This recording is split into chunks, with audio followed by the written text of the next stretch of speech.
चलिए हम देखते हैं पॉलिटी के एनसीईआरटी क्लास 8 के 4 चैप्टर के नाम है कानूनों की समझ।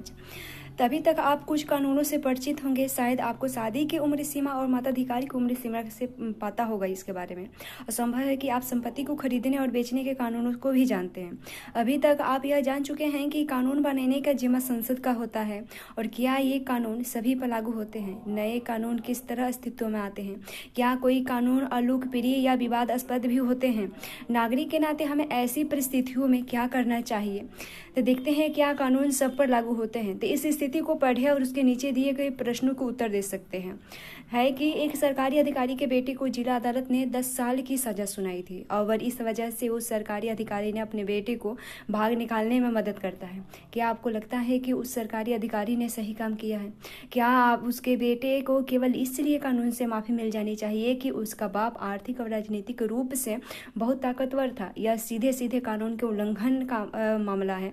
जैसे कि आप इकाई 1 में पढ़ चुके हैं कि राष्ट्रवादियों के बीच इस बात पर पूरी सहमति थी कि स्वतंत्र भारत में सत्ता के मनमाने इस्तेमाल को भी गुंजाइश नहीं होनी चाहिए और इसलिए उन्होंने संविधान में कई ऐसी प्रावधान जोड़े जो कानून पर आधारित शासन की स्थापना के लिए जरूरी था। इसमें सबसे महत्वपूर्ण प्रावधान यह था कि स्वतंत्र भारत में सभी लोग कानून की नज़र में बराबर होंगे। हमारा कानून धर्म, जाति और लिंग के आधार पर लोगों के बीच कोई भेदभाव नहीं करता। कानून के शासन का मतलब है कि सभी कानून देश के सभी नागरिकों पर समान रूप से लागू होते हैं और कानून से ऊपर कोई व्यक्ति नहीं होता है, चाहे वह सरकारी अधिकारी हो या धनासेठ हो या यहाँ तक कि राष्ट्रपति ही क्यों ना हो। किसी भी अपराध या कानून के उल्लंघन की एक निश्चित सजा होती है और सजा तक पहुँचने की भी एक तय प्रक्रिया है जिसमें व्यक्ति का अपराध साबित किया जाता है। लेकिन क्या हमेशा से ऐसा ही था? प्राचीन भारत में असंख्य स्थानीय कानून थे। अक्सर एक जैसे मामले में कई तरह के स्थानीय कानून लागू होते थे। विभिन्न समुदाय इन कानूनों को अपने अधिकार क्षेत्र में अपने हिसाब से लागू करने के लिए आजाद थे और कुछ मामलों में जाति के आधार पर एक ही अपराध के लिए अलग अलग व्यक्ति को अलग अलग सजा दी जाती थी।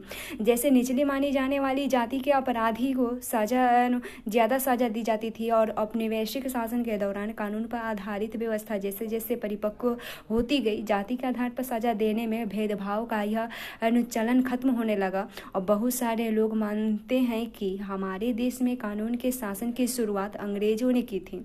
इतिहासकारों में इस बात पर काफ़ी विवाद रहा है। इसके कई कारण हैं। एक कारण तो यह है कि औपनिवेशिक कानून मनमानेपन पर आधारित था और दूसरी वजह यह बताई जाती है कि ब्रिटिश भारत में कानूनी मामलों के विकास में भारतीय राष्ट्रवादियों ने एक अहम भूमिका निभाई थी। 1870 का राजद्रोह एक्ट अंग्रेजी शासन के मनमानेपन की मिसाल थी और इस कानून में राजद्रोह की परिभाषा बहुत व्यापक थी। इसके मुताबिक अगर कोई भी व्यक्ति ब्रिटिश सरकार का विरोध या आलोचना करता था तो उसे मुकदमा चलाए बिना ही गिरफ्तार किया जा सकता था। और भारतीय राष्ट्रवादी अंग्रेजों द्वारा सत्ता के इस मनमाने इस्तेमाल का विरोध और उसकी आलोचना करते थे और अपनी बातों को मनवाने के लिए उन्होंने संघर्ष शुरू कर दिया था और यह समानता का संघर्ष था। उसके लिए कानून का मतलब ऐसे नियम नहीं थे जिसका पालन करना उसकी मजबूरी हो। वे कानून को उससे अलग ऐसी व्यवस्था के रूप में देखना चाहते थे जो न्याय के विचार पर आधारित हो। 19वीं सदी के आखिरी तक भारत में कानून पेशा भी उभरने लगा था और कानूनी पेशे में लगे भारतीयों ने मांग की कि औपनिवेशिक अदालतों में उन्हें सम्मान की नज़र से देखा जाए और ऐसे भारतीय कानून विशेषज्ञ अपने देश के लोगों के अधिकारों की हिफाजत के लिए कानून का इस्तेमाल करने लगे और भारतीय न्यायाधीश भी फैसले लेने में पहले से ज़्यादा भूमिका निभाने लगे थे।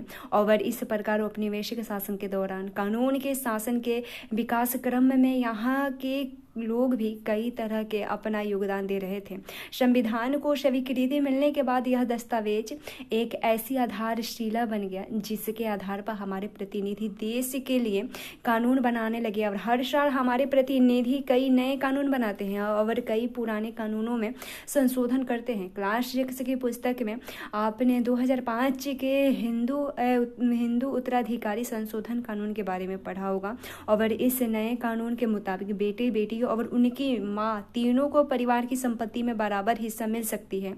इसी प्रकार प्रदूषण को नियंत्रित करने और रोजगार मुहैया कराने के लिए भी नए कानून बनाए गए। और लोग इस निर्णय पर भी कैसे पहुंचते हैं कि एक नया कानून जरूरी है, वे कानून का प्रस्ताव किस तरह पेश करते हैं, इनके बारे में आप अगले हिस्से में पढ़ेंगे। यहाँ साइड वाला कुछ दिया गया है तो देखिए कुछ तथ्य है कि रॉल्ट एक्ट अंग्रेजों के मनमानेपन का एक और उदाहरण था।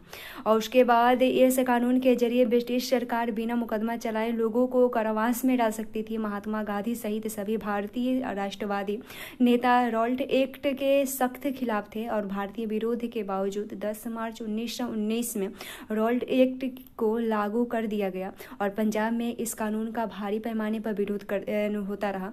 और इसी क्रम में 10 अप्रैल को डॉक्टर सत्यपाल और डॉक्टर सैफुद्दीन केचुली को गिरफ्तार कर लिया गया। और इन नेताओं की गिरफ्तारियों के विरोध में 13 अप्रैल को अमृतसर में जलियांवाला बाग में एक सभा का आयोजन किया गया। और जिस समय यह सभा चल रही थी उसी समय जनरल डायर ब्रिटिश फौजी टुकड़ियों के साथ बाग में दाखिल हुआ और उसने बाहर निकलने का रास्ता बंद कर दिया और चेतावनी दी कि लोगों पर अंधाधुंध गोलियां चलवा दी। और इस हत्याकांड में कई सौ लोग मारे गए और असंख्य जख्मी हुए और मरने और घायल होने वालों में बहुत सारी औरतें और बच्चे भी थे। और इस पेंटिंग में जलियांवाला बाग जनसंहार के समय हुई गोलीबारी का दृश्य दिखाया गया है। उसके बाद देखिए नए कानून किस तरह बनाए जाते हैं। तो कानून बनाने में संसद की एक महत्वपूर्ण भूमिका होती है। यह प्रक्रिया कई तरह से आगे बढ़ती है। आमतौर पर सबसे पहले समाज के विभिन्न समूह के किसी खास कानून की आवाज़ उठाते हैं और संसद की जिम्मेदारी है कि वह लोगों के सामने आ रही समस्याओं के प्रति संवेदनशील हो। आइए देखें कि घरेलू हिंसा का सवाल किस तरह संसद के सामने आया और घरेलू हिंसा की रोकथाम पर कानून बनाने की प्रक्रिया क्या थी। तो जब परिवार का कोई पुरुष सदस्य आमतौर पर पति घर की अपनी और तो आमतौर पर पत्नी के साथ मारपीट करता है, उसे चोट पहुंचाता है या मारपीट अथवा चोट की धमकी देता है तो उसे घरेलू हिंसा कहा जाता है। औरतों को यह नुकसान शारीरिक मारपीट या भावनात्मक शोषण के कारण पहुंच सकते हैं। यह शोषण मौखिक, यौन या फिर आर्थिक शोषण भी हो सकते हैं। घरेलू हिंसा कानून 2005 में महिलाओं की सुरक्षा की परिभाषा ने घरेलू शब्द की समझ को और अधिक व्यापक बना दिया है और अब ऐसी महिलाएं भी घरेलू दायरे का हिस्सा मानी जाएगी जो हिंसा करने वाले पुरुषों के साथ एक ही मकान में रहती हो या रह चुकी हो।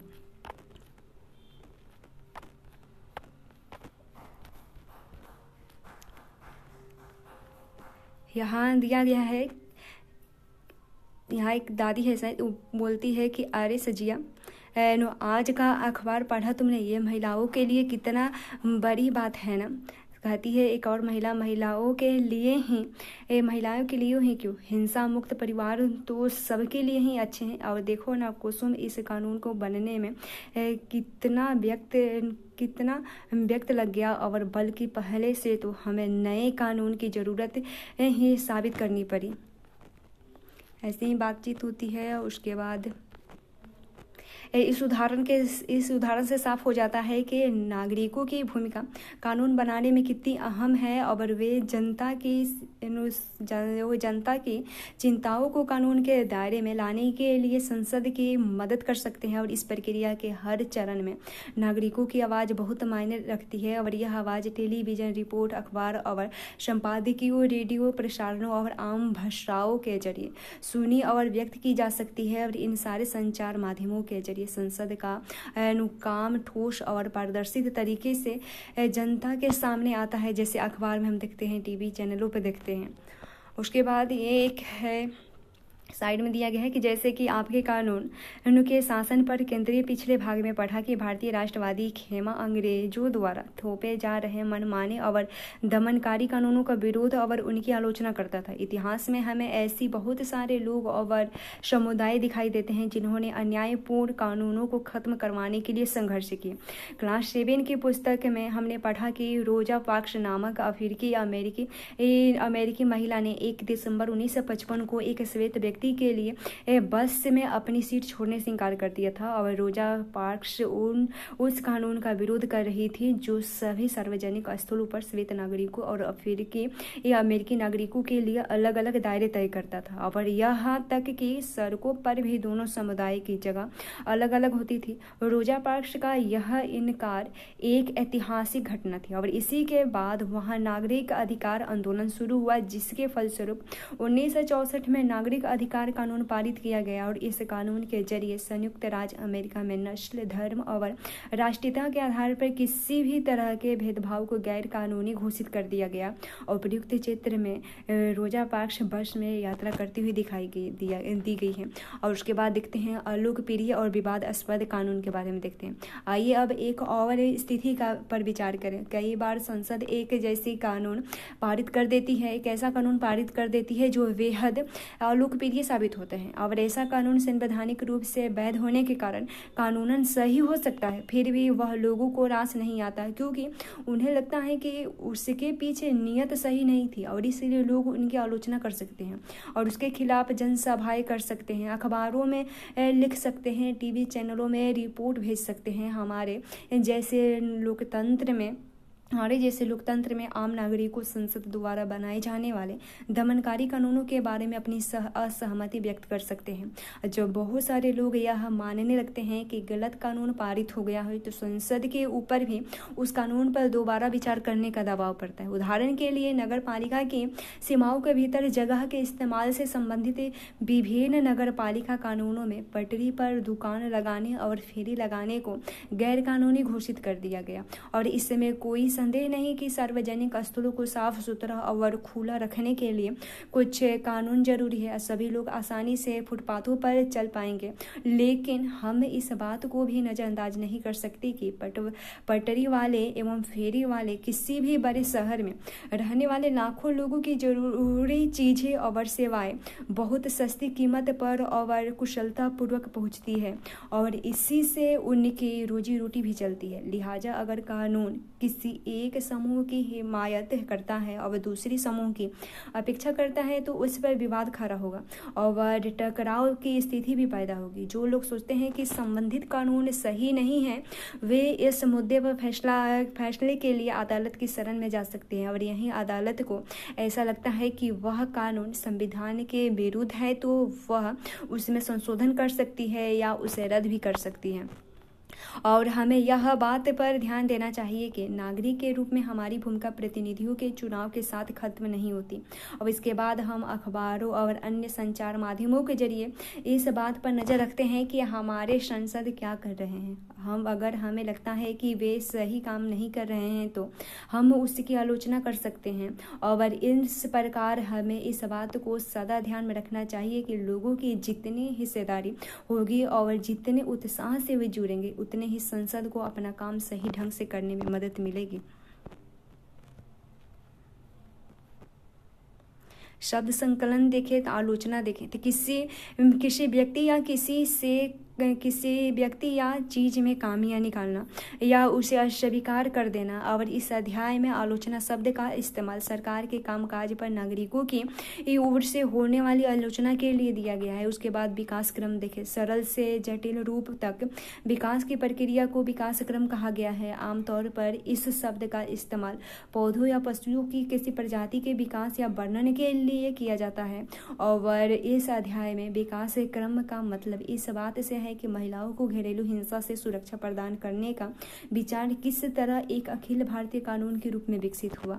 उसके बाद राजद्रोह देखें तो जब सरकार को ऐसा लगता है कि उसके खिलाफ प्रतिरोध पैदा हो रहा है या विरोध किया जा रहा है तो उसे राजद्रोह कहा जाता है। और ऐसी स्थिति में सरकार को किसी भी गिरफ्तारी के लिए ठोस सबूत की जरूरत नहीं होती है। और 1870 के राजद्रोह एक्ट के अंतर्गत अंग्रेज सरकार राजद्रोह की बहुत व्यापक परिभाषा का इस्तेमाल करती सकती थी और लिहाजा वे इस कानून के तहत किसी भी व्यक्ति को गिरफ्तार करके जेल में डाल सकती थी। राष्ट्रवादी नेता इस कानून को मनमाना मानते थे क्योंकि बहुत सारे लोगों को गिरफ्तारी से पहले वजह भी नहीं बताई जाती थी और उन्हें बिना मुकदमा चलाए ही जेल में डाल दिया जाता था।